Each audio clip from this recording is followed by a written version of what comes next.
Happy Friday with my coffee. I wanted to share a bit more about what made Iguazu Falls one of the highlights for me for the world cruise. Went from Buenos Aires, flew into Argentina, and then crossed to the Brazil side and did a water boat tour. It was great. It was a very fun day. It was a very long day. It was an overall great experience. I also have these memories of not having a hotel room, getting to the hotel at like 1 a.m. and then at 2 a.m. having to take a taxi with two other women to a different hotel to get a hotel room that we would then take a nap in for like 2 or 3 hours before we had to wake up for sunrise at the falls.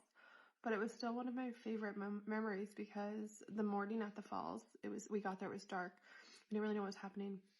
I was pretty wrung out emotionally and I was exhausted. And so one of the families who I ended up being very close with, I remember her just saying like, "You're with us. We got you. Like, you're one of my kids today." And she's not much older than I am. But it was just the sweetest thing, and it was pretty early on in the cruise, and so just was a great connecting moment. To the point where like we were getting on the little train ride within the park, and her daughter's like, Angie, we have a seat.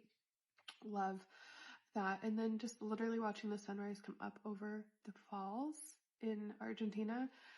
Birds were caught, and like there's like toucans in the trees. We later saw monkeys, which also kind of terrified me. Luckily, Audrey, cruise mom, was there, and she like let me just like hold her hand, and we walked quickly and all the things. But I love that moment because it was a beautiful moment in nature, but also it was a fun moment with people that I became close with on the cruise early on in the cruise when you were still like really trying to figure people out and figure out yourself in the cruise as well. So it's one of my highlights.